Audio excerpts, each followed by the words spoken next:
मैं हूं मुस्कान और आप सभी का स्वागत करती हूं हमारे चैनल पर एमजे एजुकेशन मैथ्स 99 पर। तो बच्चे, जैसे कि आप सभी को पता है, हम क्लास 7th का मैथ्स में chapter name lines and angle पढ़ रहे थे। इससे पहले हमने अब तक इसका एक लेक्चर कवर किया है, जिसमें हमने कुछ बेसिक टर्म्स देखे थे, उनके क्वेश्चंस किए थे। ठीक है, और आज के जो लेक्चर होने वाला है उसमें हम क्या देखेंगे, हम इसमें पहले कुछ टर्म्स देखेंगे, उनके क्वेश्चंस करेंगे और बहुत इजीली चैप्टर कवर करेंगे। इस वीडियो को एंड तक देखना, जिससे आपको कंप्लीट चीजें समझ आ सके। अगर आप हमारे चैनल पर नए हैं तो don't forget to subscribe it. जाइए और सबसे पहले सब्सक्राइब करके आइए। ठीक है, लाइक करना, शेयर करना अपने दोस्तों के साथ और कमेंट करना कि आप हमारे कौन से चैप्टर पढ़ना चाहते हो हमसे, वो सब, और कैसा लगा हो ये भी बताना। अच्छा बच्चे, एक और चीज, बहुत बच्चे लाइव क्लासेस लेना चाहते हैं। अगर आप हमारी लाइव क्लासेस ज्वाइन करना चाहते हैं तो नीचे दिए गए नंबर पर जाइए और अपनी डाउट सॉल्व कीजिए। ठीक है, चलिए स्टार्ट करते हैं।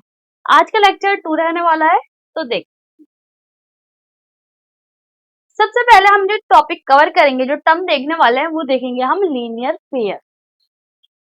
अच्छा, हमने इससे पहले जब लेक्चर लिया था उसमें हमने ना एंगल्स की बात की थी, बहुत सारे एंगल्स होते हैं। ठीक है, अब हमने एंगल तो पढ़ लिए। अब हमने उसमें देखा था एडजेसेंट एंगल के बारे में भी। अब एंगल और एडजेसेंट एंगल को मिला के ना, ये कुछ एक टर्म है लीनियर पेयर, वो समझते हैं क्या चीज पता होनी चाहिए। अच्छा, लीनियर, लीनियर जो वर्ड है इससे पता चलता है, लीनियर मतलब एक स्ट्रेट लाइन को कहते हैं लीनियर। ठीक है, यानी कि एक लाइन है। ठीक है, ओके। पेयर, अच्छा ये जो पेयर बोल रहा है ना, ये एडजेसेंट एंगल के पेयर को बात कर रहा है। एडजेसेंट एंगल, यानी कि लीनियर पेयर क्या होता है, दो एडजेसेंट एंगल जब एक लाइन बनाते हैं उसे कहते हैं लीनियर पेयर। मतलब कैसे, चलो देखते हैं। मान लो ये मैंने एक बनाया है लीनियर पेयर। लीनियर पेयर कैसे हुआ, मैंने एक लाइन बनाई, उस पर दो एंगल्स आ रहे हैं, एडजेसेंट एंगल्स, दो एडजेसेंट एंगल एक लाइन पर, तो वो क्या बनाते हैं, लीनियर पेयर। अच्छा, जब आपको ये जो चीज याद रखनी है वो ये है, जब आप इन दोनों को सम करते हैं तो इसका आंसर आता है 180। ठीक है, यानी कि जहां आपको लाइन दिख जाएगी ऐसी जिसपे दो एंगल सिचुएट हैं, जब आप उन एंगल्स का सम करते हैं तो आपका आंसर आता है 180, और वो किसकी वजह से आता है, लीनियर पेयर। ठीक है, अच्छा लीनियर पेयर कैसी होगा, और भी हो सकता है। मान लो मैं ये बना रही हूँ, मैं इस बार यहाँ एंगल 1 और 2 रख दिया, आप इसमें इसका सम करोगे, इसमें भी एंगल 1 और 2 का जो सम आएगा, या फिर आप ए और बी लिख रख दो, ए और बी, तो इसमें भी जो सम आएगा वो आएगा आपका 180। अच्छा, मैं ये कैसा बना देती हूँ, ये है एम और एन एंगल, एंगल एम और एंगल एन का जब सम करोगे तो ये भी क्या आएगा, 180 आएगा। कहने की बात ये है, जब एक स्ट्रेट लाइन, दो एडजेसेंट एंगल आ रहे हैं वो स्ट्रेट लाइन पे, और आप उन एंगल्स को सम करते हैं तो आंसर क्या आएगा, 180 आएगा। और ये क्या बताता है, लीनियर पेयर से ये चीज हमें पता चलती है। ठीक है, इजी है। दो एडजेसेंट एंगल जब किसी लाइन पे सिचुएट हो, मतलब दो एंगल्स बना रहे हैं एडजेसेंट एंगल, तो वो क्या हो गया, लीनियर पेयर। चलिए आगे देखते हैं। अब आता है वर्टिकली अपोजिट एंगल।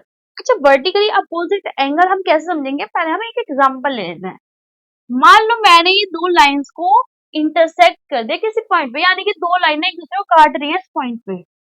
अब यहाँ मेरे को ना चार एंगल बनते हुए दिख रहे हैं, मैंने क्या नाम रख देती हूँ, 1 2 3 4। अच्छा, इन चार एंगल्स में से ना दो एंगल ना इसमें देखो वर्टिकली अपोजिट है, और दो एंगल यहाँ के वर्टिकली अपोजिट। अच्छा, वर्टिकली अपोजिट का मतलब क्या है, पहले ये देखते हैं। मान लो मैं चलो पहले एग्जांपल बाद में दूंगी, पहले अपोजिट का मतलब देखो, हमें ये नॉर्मली पता है कि अपोजिट मतलब उल्टा एंगल। अच्छा, दो एंगल जब एक दूसरे से मुंह फेर के खड़े हैं, एक ने इधर मुंह कर रखा है, एक ने इधर मुंह कर रखा है, वर्टिकली अपोजिट एंगल। ठीक है, तो वो क्या हो जाता है, वर्टिकली अपोजिट एंगल कह दिया। ठीक है, वर्टिकली अपोजिट एंगल को मैं VOA से रिप्रेजेंट करूंगी इसमें। यहाँ देखना, मेरे को बताओ किस किस एंगल ने एक दूसरे से मुंह फेर रखा है, अपोजिट होना चाहिए। मान लो देखो, ये वाला एंगल 4 को देखो और एंगल 2 को देखो, इन दोनों ने ना एक दूसरे को मुंह इधर कर रखा है, एक ने इधर कर रखा है और एक ने इधर कर रखा है। ठीक है, यानी कि इस वाले 2 एंगल का मुंह इधर की साइड खुला हुआ है और 4 वाले का इस साइड खुला हुआ है। ये जो पॉइंट है ये क्या है, इनकी कमर है, ठीक है। इसकी कमर इधर आ रही है, इसकी कमर इधर आ रही है। तो 4 एंगल यहाँ आ गया और जो 2 एंगल है वो इधर आ गया, ठीक है। तो एंगल 4 और एंगल 2 क्या हो गए, वर्टिकली अपोजिट एंगल हो गए, ठीक है। इजी था ये। चलिए अब यहाँ एक और कौन सा पेयर है, एंगल 1 और एंगल 3 भी क्या हो गए, वर्टिकली अपोजिट एंगल, ठीक है। जो एंगल्स एक दूसरे के अपोजिट साइड में, यानी कि एक का फेस इस साइड है तो एक का फेस इस साइड है, तो ये क्या हो जाएंगे, वर्टिकली अपोजिट एंगल हो जाएंगे। चलिए आगे देखते हैं। अब एक क्वेश्चन आ गया। अच्छा, एक क्वेश्चन नंबर 8 से मैं इसलिए स्टार्ट कर रही हूँ क्योंकि जो 7 तक के क्वेश्चंस थे वो हमने लेक्चर नंबर 1 में कंप्लीट कर लिए। अब जो हम देख रहे हैं क्वेश्चन नंबर 8 को देखते हैं। चलिए क्वेश्चन नंबर 8 बोल रहा है angle is greater than 45 degree. चलो ठीक है, एक एंगल है जो कि 45 डिग्री से ज्यादा है। Is it complementary angle greater than 45 और इक्वल टू 45 और लेस देन 45। अच्छा, कॉम्प्लीमेंट्री एंगल्स क्या होता है पहले ये बता दें। फर्स्ट लेक्चर में हमने ये सारे एंगल्स कवर कर लिए थे, ठीक है। चलिए अच्छा, पहले मैं बता देती हूँ, कॉम्प्लीमेंट्री एंगल वो एंगल्स होते हैं जिनका सम करके 90 डिग्री है, ठीक है।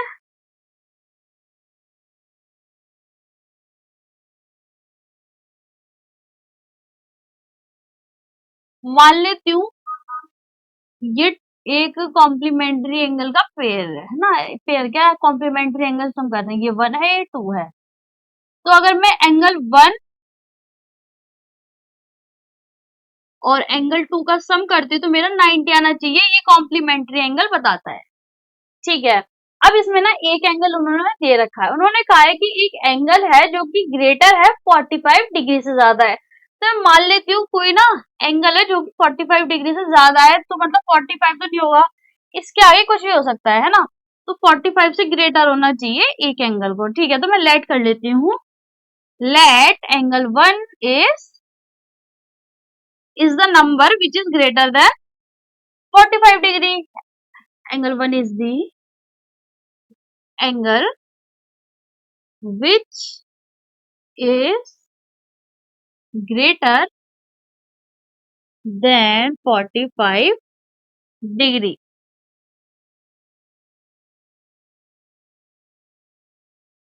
ठीक है, मैंने एंगल 1 को अस्यूम कर लिया कि यही है वो एंगल जो कि क्वेश्चन में बता रखा है कि ग्रेटर देन 45 डिग्री। अच्छा ठीक है,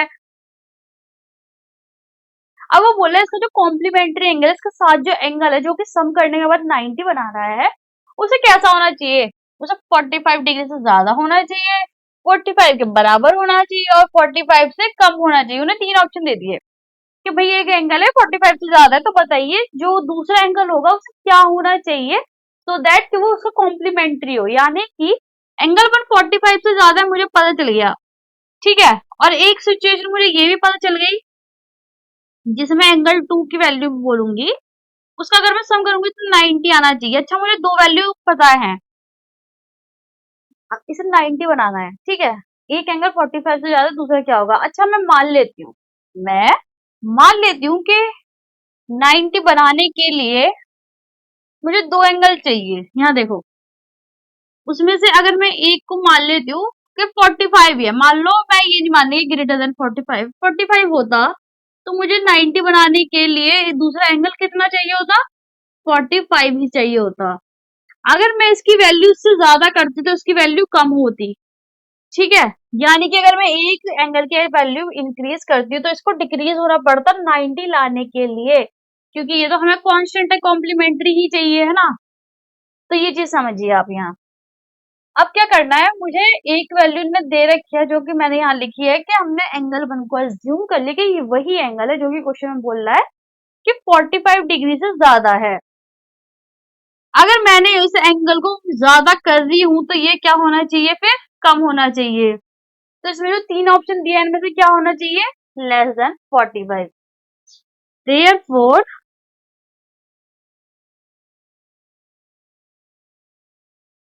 the angle 2 should be less than 45 degree to be its complementary angle. ठीक है बच्चे, समझ आया? अगर मान लो मैंने इस एंगल को 45 से ज्यादा है तो इसे 45 से कम होना चाहिए टू मेक इट 90 डिग्री और इट्स कॉम्प्लीमेंट्री एंगल। चलिए नेक्स्ट। अच्छा एक और क्वेश्चन है, क्वेश्चन नंबर 9। इसमें बोला है इन दी एडजॉइनिंग फिगर, इस वाले फिगर की बात कर रहा है, इस angle 1 is adjacent to angle 2। तो फिगर मैं यहाँ एक क्लियरली बना देती हूँ, मे बी विजिबल ना हो इसीलिए।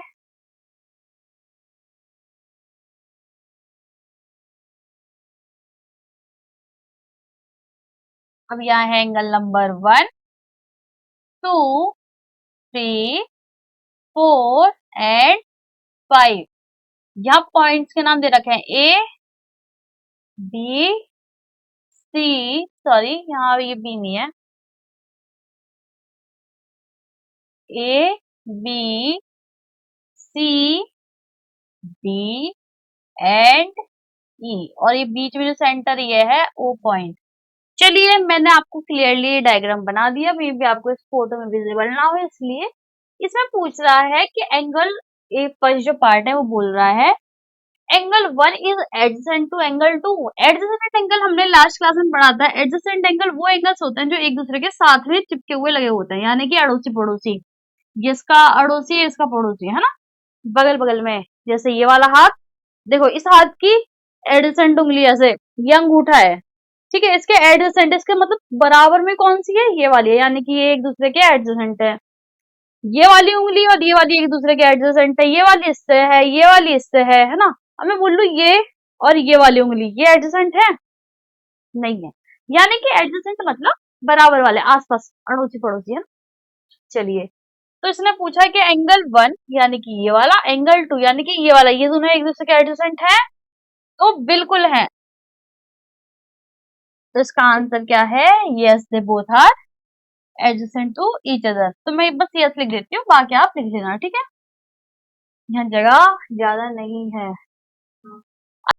अच्छा देखिए बच्चे, जो क्वेश्चन नंबर मतलब इसका पार्ट है, सेकंड पार्ट, ये बोला है एंगल एओसी और एओई। अब ये आपसे जब बोलता है एओसी एओई, तो आपको क्या करना है, जो जो पॉइंट मेंशन है उसके ऊपर ना ऐसे चलते जाना है, एओसी और AOE.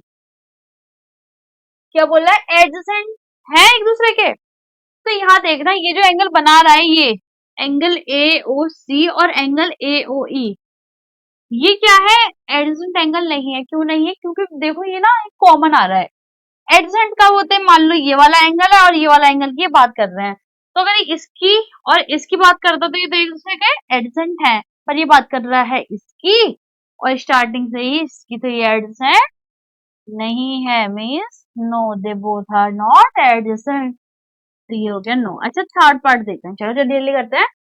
Do angle C O E, do angle C O E यानी कि ये वाला, and EOD, EOD form a linear pair. Linear pair क्या होता है, जो भी दो एंगल्स या दो से ज्यादा एंगल्स लाइन बनाते हैं और उसके ऊपर दो एडजेसेंट एंगल होने चाहिए। दो एडजेसेंट एंगल मिलके एक लाइन फॉर्म करते हैं, तो वो क्या होते हैं, लीनियर पेयर। वो लाइन चाहे ऐसी हो, मतलब ये लाइन हो गई ना, ये दोनों एंगल आ गए है ना, ये ऐसे हो, ऐसे हो, कैसे भी हो, एक लाइन पे दो एंगल या दो से ज्यादा एंगल जो फॉर्म करते हैं, दो एंगल जो फॉर्म होते हैं वो क्या होते हैं, लीनियर पेयर होते हैं। अच्छा ये ने एंगल मेंशन कर रखा है ये वाला और ये वाला, तो बिल्कुल एंगल 2 और 3 प्लस एक साथ है, तो ये क्या है, लीनियर फॉर्म, लीनियर पेयर है। ठीक है, वेरी गुड, समझ आ गया। Fourth point, are angle B O D, are angle B O D and D O A, D O A form a linear pair. तो बिल्कुल मुझे तो दिख रहा है, इस डायग्राम में देखो क्लियरली विजिबल होगा, तो ये भी क्या है, सही है। चलिए fifth point, is angle 1 vertically opposite to angle 4। Angle, अच्छा वर्टिकली अपोजिट तब होगा जब दो लाइन इंटरसेक्ट करती हैं पूरी की पूरी, यानी कि दो स्ट्रेट लाइन। अब मेरे को इस डायग्राम में क्लियरली विजिबल है कि दोनों ना स्ट्रेट लाइन है। तो ये देखो, ये वाला एंगल और ये वाला एंगल क्या है? वर्टिकल अपोजिट एंगल है। तो बिल्कुल है। सिक्स पार्ट बोला है what is the vertically opposite angle of 5। अब हमें एंगल 5 का वर्टिकली अपोजिट एंगल बताना है। जब दो लाइंस कंप्लीटली इंटरसेक्ट करती हैं तो ये वाला एक दूसरे के वर्टिकल अपोजिट एंगल है। अब ये वाला इससे लेकर यहाँ तक का एंगल और इससे लेकर यहाँ तक का एंगल, ये दोनों एक दूसरे के वर्टिकली अपोजिट एंगल हैं। ये वाला, ठीक है, देखो ये यहाँ से लेकर यहाँ तक और यहाँ से लेकर यहाँ तक, ये दोनों एक दूसरे के वर्टिकली अपोजिट एंगल है। ठीक। अच्छा, ये बोला ना कि एंगल 5 को बताना है हमें, तो मेरे को देखो इस डायग्राम में भी विजिबल, इसमें भी है। दो लाइन ये पूरी पूरी लीनियर पेयर थे, ये इंटरसेक्ट कर रहे हैं। एंगल 5 किसके वर्टिकली अपोजिट एंगल होगा? 2 + 3 के अपोजिट होगा। ठीक है, तो angle 5 is vertically opposite angle of angle 2 + angle 3। ठीक है बच्चे, चलिए आगे बढ़ते हैं।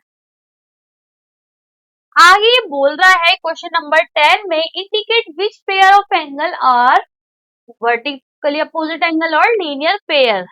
ठीक है, ये हमें दो, देखो डायग्राम दे रखा है। इसमें एक स्ट्रेट लाइन ये है, एक स्ट्रेट लाइन ये है और एक यहाँ से ये दी लाइन। ठीक, चलिए मेंशन कर देते नंबरिंग यहाँ इनकी, 1 2 3 4 5। ठीक है बच्चे, चलिए अब ये बोला है वर्टिकली अपोजिट एंगल बताना है। तो हमने तो मैप पढ़ रखा है ना, ये बिल्कुल पढ़ रखा है। तो चलिए सॉल्व करते हैं। एंगल वर्टिकल अपोजिट एंगल, अच्छा देखिए, सबसे पहले ना क्लियर ना एक डायग्राम बनाते हैं एक और। यहाँ ये देखो, ये दो लाइन पूरी की पूरी कट रही है। ठीक है, ये ना, ये दोनों, एक ये है, एक है। ठीक है, ये बीच में दूसरे कलर से बनाऊंगी, ये जो अलग से आ रही है ना, ये वाली लाइन, इनने बीच में काट रखा है वैसे ना। तो 1 2 3 4 5, ये हो गई हमारी लाइंस। ठीक है, अब हम देखते हैं वर्टिकली अपोजिट एंगल। ये पीली लाइन जो है स्ट्रेट लाइन है, उसके पीछे जो होंगे आसपास से, जो मतलब आगे पीछे होंगे, वो वर्टिकली अपोजिट है। चलो एंगल 1 का देखते हैं पहले। एंगल 1 एंड एंगल 4 है ना, ये क्या है? Vertically opposite angle. एक देखो पीली लाइन के इस साइड देखना एंगल, दो पीली लाइन के, एक ये वाला एंगल देखो इसके, और ये वाला देखो। अच्छा, एंगल 5 यहाँ एक सिंगल एंगल है जो वर्टिकली अपोजिट है इस वाले के। अब इसमें क्या करना है हमें? 3 को और 2 को प्लस करना है, तब ये जाके एंगल 5 के इक्वल होगा। दिख रहा है ना? ये देखो, ये व्हाइट लाइन है ना, ये एक्स्ट्रा है जो बीच में कट कर रही है इस लाइन को। तो क्या करेंगे हम? एंगल 2 को और एंगल 3 को ऐड कर देंगे, जिससे वो एंगल 5 के इक्वल हो जाए। मैं एक बार रब करके दोबारा बताऊंगी, क्योंकि मुझे नहीं लग रहा कि इतना रफ डायग्राम में दिख रहा है। देखिए यहाँ बच्चे, येलो लाइन से मैं स्ट्रेट लाइन बनाऊंगी, व्हाइट लाइन से मैं वो लाइन बनाऊंगी जो कि वर्टिक किसी भी मतलब इंटरसेक्ट नहीं कर रही, एक कंप्लीट लाइन। अब दूसरा कलर लेती हूँ, उससे मैं नंबरिंग करती हूँ। ये 1 है, ये 2 है, ये 3 है, ये 4 है और ये 5 है ना? ठीक है, अब यहाँ देखो बच्चे, अब मैं बोल रही हूँ एंगल 1 जो है एंगल 4 के वर्टिकल अपोजिट एंगल है। बिल्कुल मैम। अब दूसरा एंगल मैं बताती हूँ, एंगल 5 एंड एंगल 2 + एंगल 3। ये पूरा देखो, ये इस वाले के वर्टिकली अपोजिट एंगल है। तो इसमें के लिए मेरे को क्या चाहिए? इस एंगल को पूरे को लेने के लिए 2 को और 3 को ऐड करना पड़ेगा। ठीक, तो मैंने वही किया है यहाँ, इसका वर्टिकली अपोजिट एंगल है। तो हमने तो फर्स्ट का भाई पार्ट बता दिया कि यही आंसर है। ठीक है, अब हम क्या करेंगे? सेकंड का पार्ट देखेंगे। सेकंड पार्ट में बोल रहा है लीनियर पेयर्स बताने मुझे, लीनियर पेयर। चलिए ये भी बता देंगे मैम, हमने ये तो सीख रखा है ये भी। ठीक है, चलिए यहाँ लीनियर पेयर देखते हैं। जो एंगल्स एक लाइन बनाने में सॉरी, दो वो एडजेसेंट एंगल का पेयर जो कि एक स्ट्रेट लाइन बनाती है वो क्या होता है, लीनियर पेयर होता है। एक स्ट्रेट लाइन ये वाली है, ठीक है। तो एंगल वन और एंगल, अच्छा इस पे दो एंगल कौन कौन सा एंगल बना और फाइव, तो मैं बोल दूंगी angle one and angle five क्या है, आर लीनियर पेयर, ठीक है ना। लीनियर पेयर इसमें आ रहा है, थोड़ा देखना यहाँ सेकंड, यहाँ देखो एक लाइन ये बननी है, ये टेढ़ी वाली, इस पे दो एंगल आ रहे हैं जो कि एक लीनियर लाइन बना रहे हैं, लीनियर पेयर, दो एडजेसेंट एंगल जो कि एक लीनियर लाइन बना रहे हैं, वो कौन सा होता है, पेयर। अच्छा एंगल फोर और फाइव हो गए, फिर angle four and five are linear pair, LP से लिख रही हूँ मैं, है ना, एलपी मतलब लीनियर पेयर। चलिए, इजी था ना, बस आपको पता होना चाहिए हम लीनियर पेयर किसे कह रहे हैं, हम वर्टिकल अपोजिट एंगल किसे कह रहे हैं, एडजेसेंट एंगल। तो ये टर्म्स इंपॉर्टेंट है क्वेश्चंस को सॉल्व करने के लिए, तो इसलिए मैं इन चीजों पे फोकस कर रही थी। फर्स्ट लेक्चर में भी हमने क्वेश्चंस किए थे, उनके टर्म्स देखे थे, और आज भी हमने पहले कुछ टर्म्स देखे and then we are solving this questions, right. चलिए 11 11 में बोला है the following figure is angle one adjacent to angle two, adjacent देखते हैं यानी कि पड़ोसी, है ना। तो आप बताइए ये क्वेश्चन अच्छा है ये देख के कि ये दोनों एक दूसरे के एडजेसेंट हैं। एडजेसेंट एंगल क्या होता है ये मैंने आपको उससे पहले बताया था, तो पहले तो वो क्लियर होना चाहिए। देखिए एडजेसेंट एंगल में आपको एक कॉमन वर्टेक्स और एक कॉमन रे चाहिए होती है, यानी कि जैसे कि एक रे ये वाली जो है और एक वर्टेक्स कॉमन होना चाहिए। अब इसमें आपको एक रे तो कॉमन दिख गई, यानी कि बीच की लाइन तो कॉमन आ रही है, ठीक है। इनके में वर्टेक्स तो बेटा दो है ना, तो कॉमन कहाँ हुई, नहीं हुई, तो ये क्या होगा, वर्टेक्स ये एडजेसेंट एंगल नहीं है। तो आप रीजन में लिख सकते हो no because they do not have common vertex. या फिर आप ना एडजेसेंट एंगल की डेफिनेशन लिख सकते हो, बता सकते हैं एडजेसेंट एंगल किसे कहते हैं, तो नॉर्मली वो क्लियर हो जाएगा, ठीक है। चलिए क्वेश्चन नंबर 12 ये बोला है find the value of the angles X Y Z in each of the following, each of the following यानी दोनों क्वेश्चन में हमें किन किन की वैल्यू निकालनी है, एक्स वाई और जेड की। एक एक करके क्वेश्चन सॉल्व करते हैं, बहुत इजी और इंटरेस्टिंग क्वेश्चन है। चलिए जब मैं अपने टाइम में पढ़ती थी ना ऐसे क्वेश्चन, मतलब हमारे टीचर ने ना एकदम वो पहले ना छोटे छोटे क्वेश्चन सॉल्व करा के ना एक आइडिया हो गया था कि ऐसे सॉल्व करते हैं। तो जब भी ऐसे क्वेश्चंस के ना क्विज लेते थे, तो उस टाइम पे ना हमने अपनी स्पीड इतनी बना ली थी कि हम बिना लिखे ना माइंड में सॉल्व करके हम बता देते थे, तो बड़ा मजा आता था। तो हमें मार्क्स देते थे बीच बीच में, तो बहुत अच्छे लगते थे, मुझे ये चैप्टर बहुत पसंद था। अच्छा देखते हैं चलो, फर्स्ट पार्ट, एक लाइन ये है, मैं यहाँ ड्रॉ करती हूँ दोबारा, ये दो लाइन्स हैं, एक एंगल ये है, एक एंगल ये है, एक ये है, एक ये है, ठीक है बच्चे। ये एक्स है, ये वाई और ये जेड है, एक्स वाई जेड तीनों निकालना है। अच्छा निकालेंगे कैसे, जितना हमने पढ़ा है वर्टिकली अपोजिट एंगल और लीनियर पेयर, उससे पूरे क्वेश्चंस के आंसर आ जाएंगे। यहाँ देखो, अच्छा हमें बस एक एंगल गिवन है जो कि है 55 डिग्री, ये वाला है ना। अच्छा एक्स निकालते हैं पहले, चलो। अच्छा आपको मैंने ये नहीं बताया कि वर्टिकली अपोजिट एंगल जो होते हैं वो होते हैं जो एक दूसरे को पेड़ रखते हैं, तो मैंने बता दिया। वर्टिकली अपोजिट एंगल एक दूसरे के इक्वल भी होते हैं। इक्वल क्यों होता है, मान लो मैंने ये बना दिए दो वर्टिकली अपोजिट एंगल,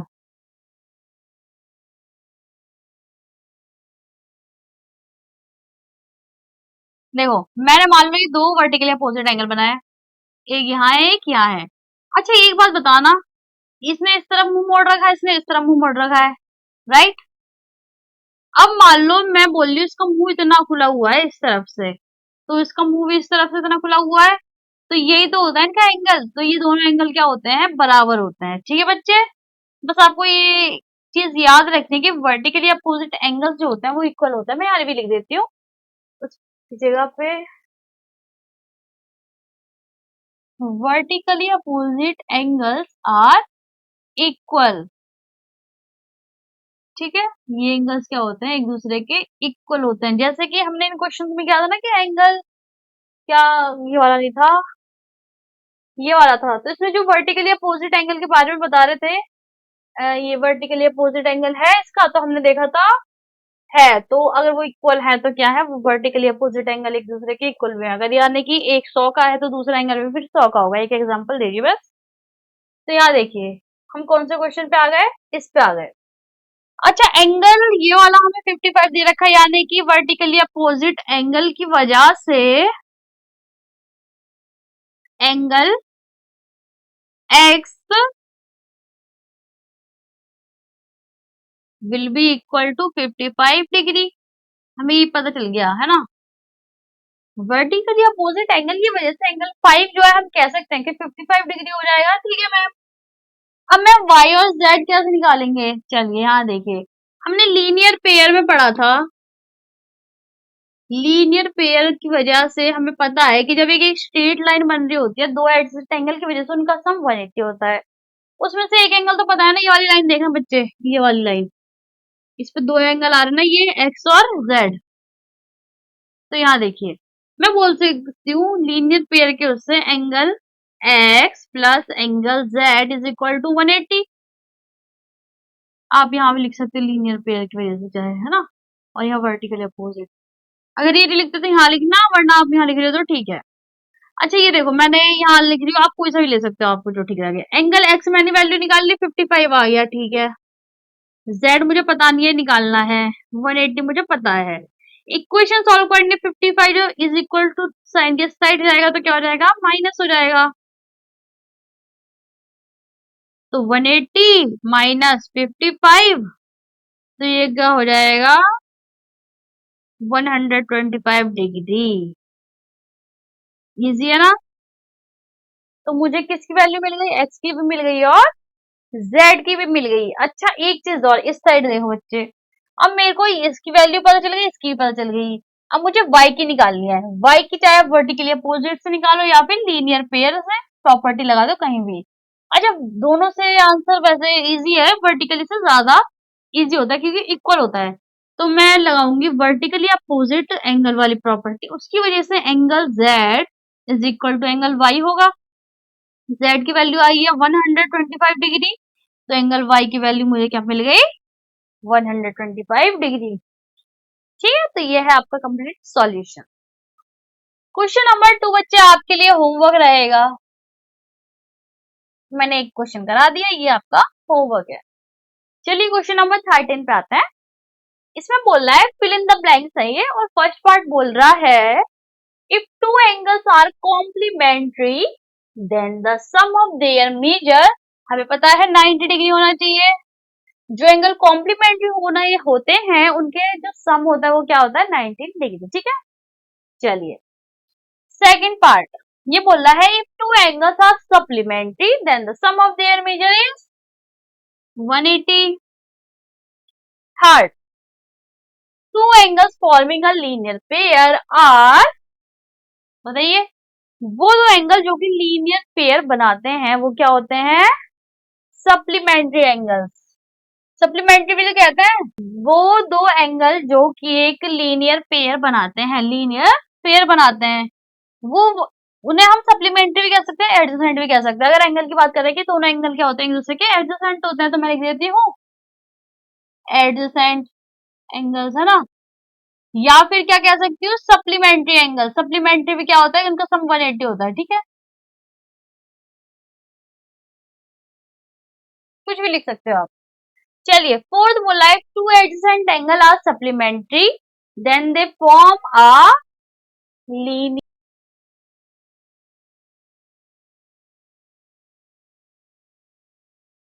क्लियर, पढ़िए देखिए question number 5। If two lines intersect at a point, then the vertically opposite angles are always equal. जो पॉइंट मैंने अभी लिखवाया था, ठीक है, कि वर्टिकली अपोजिट एंगल हमेशा इक्वल होते हैं। जब दो लाइन एक दूसरे को इंटरसेक्ट करती है तो वर्टिकली अपोजिट एंगल जो हमेशा इक्वल होते हैं।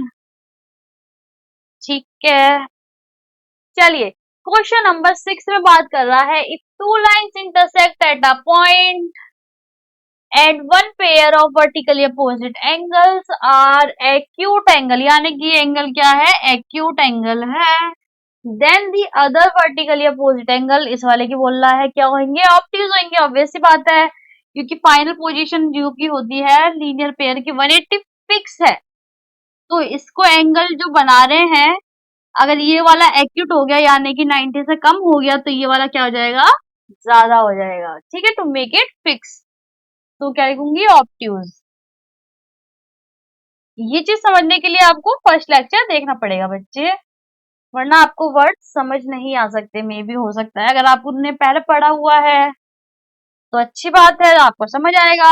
अगर आपने ये चीज वर्ड नहीं पढ़े तो आपको प्रॉब्लम हो सकती है, तो इसलिए पहले जाइए और लेक्चर नंबर 1 देखिए। ठीक, चलिए क्वेश्चन नंबर 14, ये बोला in the adjoining figure name of the following pair. अच्छा, मैं एक फिगर बना देती हूँ यहाँ, पहले रुकिए,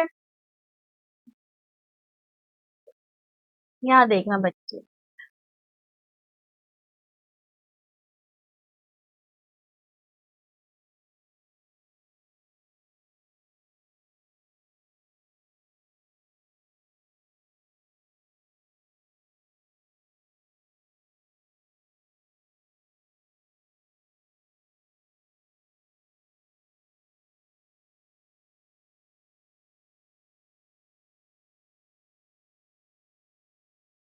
चलिए अब करते हैं सॉल्व इसे।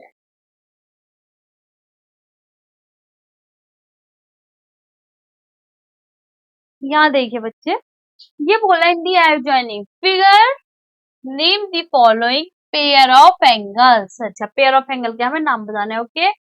Obtuse vertically opposite angle, obtuse.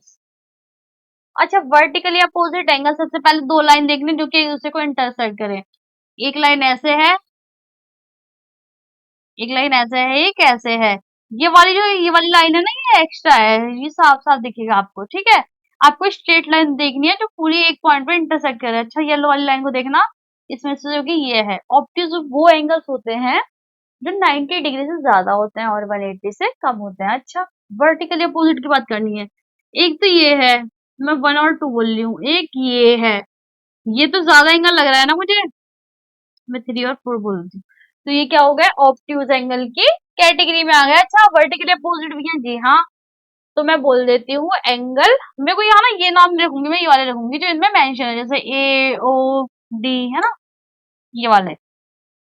जब भी हमें एंगल बताना होता है तो हम उसके शुरू वाले पॉइंट से लेके पूरा उस एंगल के बीच जहां वो रुक रहा है, जहां एंगल बनना है, उस वाले पॉइंट तक जाते हैं जहां वो एंगल खत्म हो रहा है। मान लो मुझे बताना है एंगल ए ओ डी, तो मैं इस पॉइंट से स्टार्ट करूंगी, ए ओ डी, और मैं क्या लिखूंगी, पहले एंगल का साइन बनाऊंगी, तो बोलूंगी A O D and angle B O C. B O C क्या है, वर्टिकली अपोजिट एंगल्स है। ये किसका आंसर किया है मैंने, फर्स्ट वाले पार्ट का, और वो भी क्या है, ऑब्ट्यूज वाला है ये। ठीक है बच्चे, यहाँ देखिए सेकंड पार्ट, ये बोला है एडजेसेंट कॉम्प्लीमेंट्री एंगल। अच्छा, कॉम्प्लीमेंट्री एंगल वो एंगल्स है जिनका सम क्या होता है, 90 डिग्री होता है। एडजेसेंट, अच्छा एक 90 डिग्री तो यहाँ बनना है, मेरे को साफ साफ दिख रहा है ना, ई ओ डी वाला, लेकिन इसमें ना ऐसा कोई एडजेसेंट एंगल नहीं है, मतलब उसका साथ है और वो कॉम्प्लीमेंट्री बना रहा है। अच्छा, इसके मैंने दूसरी तरफ मुंह फेर के देखा, ये वाला ई ओ बी, इसमें ना दो एंगल्स आ रहे हैं, एक तो ये ए पॉइंट है, यहाँ ई पॉइंट है, और यहाँ बी पॉइंट, और ये देखो ई ओ ए और ए ओ बी को जब मैं ऐड करती हूँ तो ये 90 डिग्री बना रहा है, बिल्कुल बना रहा है मैम। तो ये क्या हो गए, यहाँ देखो, ये क्या हो गए, एडजेसेंट कॉम्प्लीमेंट्री एंगल्स हो गए। तो मैं लिख देती हूँ आंसर, तो मैं बोलूंगी angle A O B and angle EOA are adjacent complementary angles। ठीक है बच्चे, चलिए थर्ड पार्ट बोल रहा है इक्वल सप्लीमेंट्री एंगल। वैसे सप्लीमेंट्री एंगल वो एंगल्स होते हैं जिनका सम 180 आना चाहिए। ठीक है, तो ये बोले इक्वल सप्लीमेंट्री एंगल। एक 180 एंगल तो देखो यहाँ भी होगा और एक इसका भी होगा, है ना। तो मैं बोलूंगी सप्लीमेंट्री एंगल कौन कौन से हैं। इक्वल सप्लीमेंट्री एंगल्स जिनका सम 180 होना चाहिए और इक्वल होना चाहिए। अच्छा दिख रहा है आपको? दिख गया दिख गया दिख गया। यहाँ देखो, आपको जो पूछा करे ना सबसे पहले ना उस वर्ड पे जाया करो कि वो वर्ड पूछ क्या रहा है, क्या इन्फॉर्मेशन दे रहा है। सप्लीमेंट्री यानी कि सप्लीमेंट्री पहले होता क्या है, ठीक है, वो चीज क्लियर करो। डायग्राम देखो और सर्च करो जो पूछ रहा है। क्या आप वैसा कुछ दिख रहा है? जल्दी देखिए, बताइए। दिखा? ये मैंने वैसे थोड़ा देखिए। Equal supplementary angle, supplementary angle वो एंगल होता है जिनका सम 180 होना चाहिए। 180 ना, एक लाइन बननी चाहिए। 180 क्या होती है? एक लाइन। अच्छा इक्वल है तो यहाँ 90 होना चाहिए, ये कंपलसरी है। ऐसे डायग्राम इसमें दिख रहा, ईओ बी और ईओ डी, है ना। चलिए, तो ये क्या है इसका आंसर। तो मैं यहाँ लिख देती हूँ angle E O B, angle E O B and angle E O D क्या है ये? Equal supplementary angles. राइट बच्चे, बिल्कुल राइट मैम। चलिए, फोर्थ में क्या बोल रहा है? अनइक्वल सप्लीमेंट्री एंगल्स बनाने हैं। अनइक्वल मतलब ऐसे एंगल देखिए जो कि 180 तो बना रहे हैं पर अनइक्वल हो। इसमें यहाँ देखिए एक एंगल ना ये वाला देखिए, एक ये वाला हो गया और एक ये वाला। जब आप इनका सम करते हैं ना तो 180 तो बनेगा, लेकिन ये क्या है? डिफरेंट एंगल है। ये बस इतना है और ये इतना ज्यादा है। ठीक है, ये एक एक्यूट है, एक तो ऑब्ट्यूज है। तो बोल देती हूँ angle AOB and angle AOD. AOD ये क्या है? Unequal supplementary angles.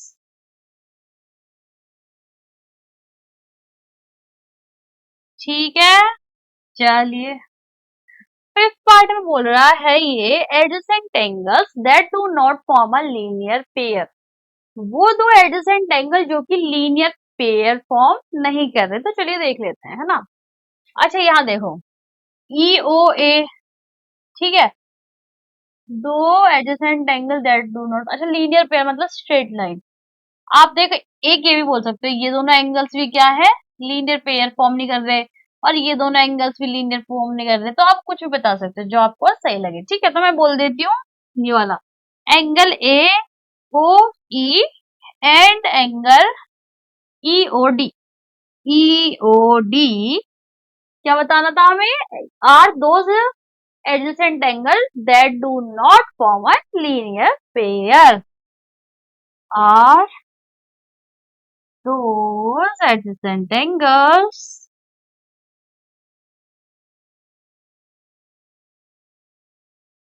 that do not form a linear pair। ठीक है बच्चे, इजी था। चलिए आगे बढ़। अच्छा, चलिए अब थोड़े और टर्म्स सीखते हैं, है ना। हमने बहुत सारी प्रैक्टिस कर ली, दो टर्म्स सीखे थे और सारी प्रैक्टिस कर ली, लास्ट क्लास का भी रिवीजन हो गया। चलिए अब हम क्या करते हैं कि अब कुछ और टर्म्स सीखते हैं जो कि इम्पोर्टेंट है। आगे क्वेश्चन फिर देखेंगे इसके रिगार्डिंग ही। आता है पेयर ऑफ लाइंस। हम लाइंस के पेयर के बारे में पढ़ेंगे, ठीक है बच्चे। चलिए, पहला है इंटरसेक्टिंग लाइन और फिर देखेंगे पैरेलल लाइंस क्या होते हैं। इंटरसेक्टिंग लाइन, अच्छा इंटरसेक्ट मतलब होता है काटना। जब दो लाइन एक दूसरे को काटते हैं तो वो क्या हो गई? इंटरसेक्टिंग लाइंस हो गई। अच्छा यहाँ याद रखना, जब दो लाइंस एक दूसरे को कट करती हैं किसी पॉइंट पे कट करेंगे, ऑब्वियस सी बात है। जब दो लाइंस एक दूसरे को कट करती हैं तो वो क्या हो गई? इंटरसेक्टिंग लाइंस हो गई। ठीक है, ये तो हमें पता चल गया। चलिए पैरेलल लाइंस, पैरेलल लाइन जो आमने सामने चले, जो कभी इंटरसेक्ट ना करें। इंटरसेक्ट मतलब काटना, जब एक स्ट्रेट लाइन ऐसे जा रही है, एक ऐसे जा रही है दूसरी डायरेक्शन में, तो ये क्या होगी, किसी पॉइंट पे कट गई। मान लो ये पेन है और एक ये पेन है, एक इधर को जा रहा है, एक इधर को जा रहा है, और एक बीच में टकरार हो गई है ना, ये किसी पॉइंट पे, इस पॉइंट पे क्या है, ये कट रहे हैं एक दूसरे से, तो ये क्या हो गई, इंटरसेक्टिंग लाइंस हो गई। Okay ma'am. अब पैरेलल लाइंस वो लाइंस होती है जो कभी भी इंटरसेक्ट नहीं होती, यानी कि एक इस डायरेक्शन में जा रहा है, एक इस डायरेक्शन में जा रहा है, तो चलते जाएंगे, चाहे मतलब अपोजिट में जाए, चाहे इधर जाए, साथ साथ साथ साथ, वो कभी क्या है, टकराएंगे नहीं, वो क्या है, सामने सामने चलते ही जाएंगे। ठीक है, और ये जो लाइंस होते हैं ना, इनफिनाइट होते हैं, यानी कि यहाँ से भी, यहाँ से भी। आप जब रेल की पटरी पे खड़े होते हो, मतलब खड़े मत हो ना, जब आप रेल की पटरी देखते हो, तो वो क्या होता है, वो एक दूसरे के ना साथ चलती है। मान लो एक रेल की पटरी ये है, एक ये है, एक टायर इस पे चलता है, एक टायर इस पे चलता है रेल का, तो ये दोनों जो पटरियां होती है, एक दूसरे के ना साथ साथ चलती हैं। इनकी जो डिस्टेंस यहाँ जो होगी, वो डिस्टेंस यहाँ भी होगी, है ना। ऐसा नहीं है कि यहाँ पतली है, यहाँ मोटी है, ऐसा कुछ नहीं होता। इनके जो गैप होता है इनके बीच में, वो हमेशा जितनी दूर तक जाएंगे, वो क्या होगा, इक्वल ही रहेगा। अच्छा, जब आप इन पे खड़े होते हो, मतलब खड़े मत होना, लिटरली मत होना, बस बता रही हूँ कि देखो, जब देखोगे ना आप, तो आपको पता चलेगा कि ये ना इधर उधर जाती जाती, कभी एंड नहीं हो रही। हम्म। और इस साइड पे जैसे देखोगे ना, तो यहाँ भी ऐसा लगेगा, यहाँ भी चले जा रही है, यहाँ भी चले जा रही है। तो ये जो लाइंस होती है, ये क्या होते हैं, इनफिनाइट होती है, यानी कि हम एक अज्यूम करते हैं कि बस हम इतना पार्ट पढ़ रहे, तो हम छोटा सा पोर्शन बना देते हैं पैरेलल लाइंस का। That's it. अच्छा, पैरेलल लाइन जब हमें बताना हो, तो हम कैसे लिखेंगे, यहाँ देखिए। मान लेते हैं मैंने बोला कि ये मेरी दो पैरेलल लाइंस है, और इनका मैं नाम रख रही हूँ पी क्यू, मतलब लाइन के मैं नाम रख दिया पी और क्यू। अब मेरे को बताना है कि भाई ये दोनों एक दूसरे के पैरेलल हैं, और मैं कुछ लाइंस भी लिख रही हूँ, तो मैं कैसे बताऊंगी, पी पैरेलल टू क्यू। ठीक है, दो लाइंस बीच में बना दोगे, तो ये आप ऐसे रिप्रेजेंट कर सकते हो, ऐसे। ठीक। और अगर, अच्छा ये बात और सुन लो, ऐसा कोई पॉइंट नहीं आएगा, जैसे मैंने बता दिया कि किसी भी पॉइंट पे इंटरसेक्ट हो, ऐसा कोई पॉइंट नहीं आएगा। They never intersect each other, they never intersect each other.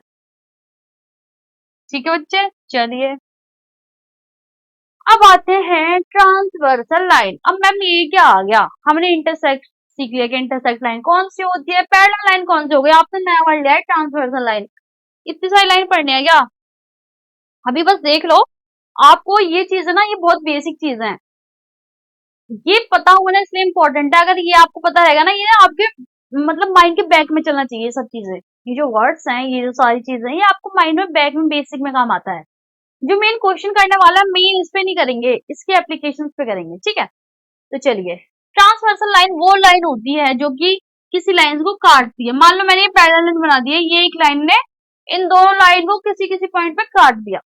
ठीक है, तो ये क्या हो गई, ये हो गई आपकी ट्रांसवर्सल लाइन।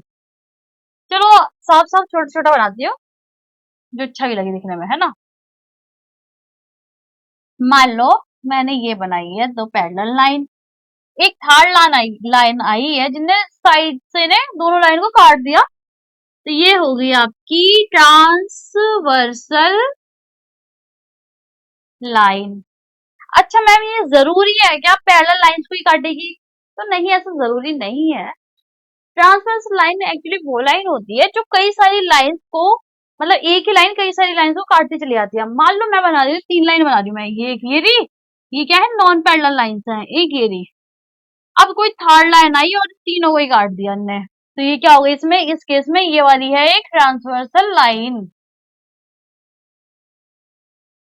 ठीक है बच्चे, क्लियर हुआ, ट्रांसवर्सल लाइन से पता चलेगा, ट्रांस है ना, टेढ़ी टेढ़ी एक लाइन आएगी तो काटती चली आएगी, टेढ़ी और सीधे जो भी हो, कई सारी लाइन से जो काट दे, वो है आपकी ट्रांसवर्सल लाइन। आगे बढ़ते हैं, angles made by a transversal line, और यहाँ आपको ना कुछ एग्जांपल मतलब लिख रखे हैं कि इंटीरियर एंगल क्या होता है, कि एंगल 3, 4 ये सारे एंगल इंटीरियर एक्सटीरियर कौन कौन से हैं, फिर आपको बता रखा है पेयर ऑफ कॉरेस्पॉन्डिंग।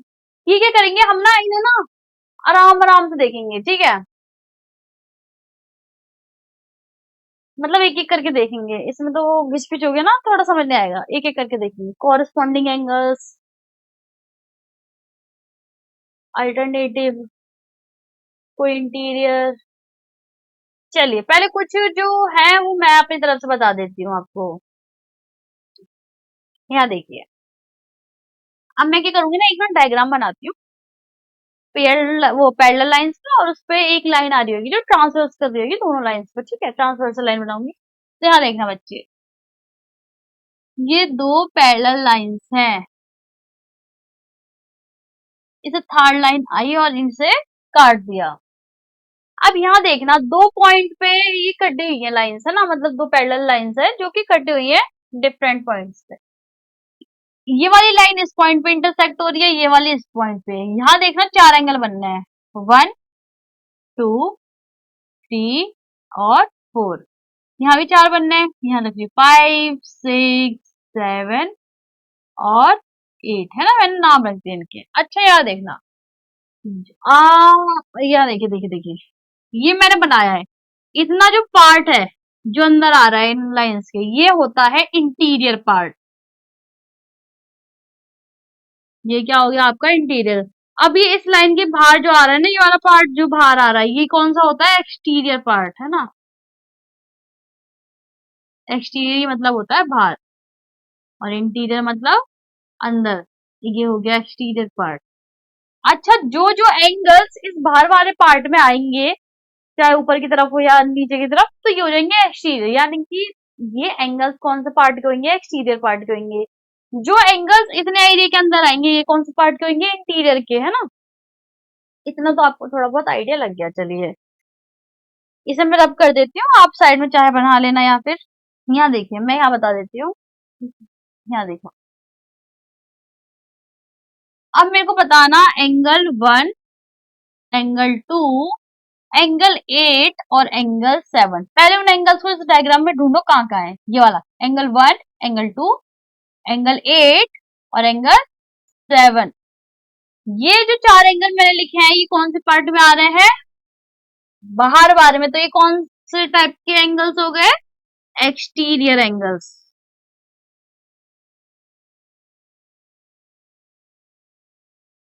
ठीक है, अब यहां देखना, angle number 4, angle number 3, angle number 5, angle number 6, ये जो है इसके अंदर आ रहे हैं, है ना, इस वाले पार्ट के अंदर आ रहे हैं। तो ये कौन से पार्ट के एंगल्स हैं, ये है इंटीरियर एंगल्स के पार्ट, ये इंटीरियर एंगल्स में आएंगे सारे एंगल्स, ठीक है।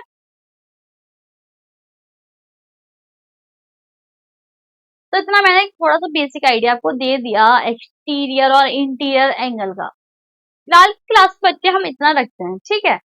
मैंने जितना कराया आप इस चीज का रिवीजन करना। नेक्स्ट क्लास में हम एक बार और देख लेंगे इंटीरियर और एक्सटीरियर एंगल्स, और उसके बाद हम सारे एंगल्स के बारे में पढ़ेंगे, लाइक इंटीरियर एंगल क्या हो गया, अल्टरनेटिव इंटीरियर, कोई इंटीरियर, ये सारे एंगल्स हम देखने वाले हैं, ठीक है। तो आज की क्लास को हम यही फाइंड करते हैं। होपफुली आपको हमारा लेक्चर पसंद आया होगा, चीजें समझ आई होंगी, क्वेश्चंस करने में कोई भी प्रॉब्लम नहीं हुई होगी। और अगर प्रॉब्लम होती है तो बच्चे रिवीजन करिए, प्रैक्टिस कीजिए, ठीक है, क्योंकि ये मैथ्स है, ये सब चीजें सभी के साथ होती हैं, सबने ये चीजें फेस की होती है कि आपको समझ नहीं आ रहा।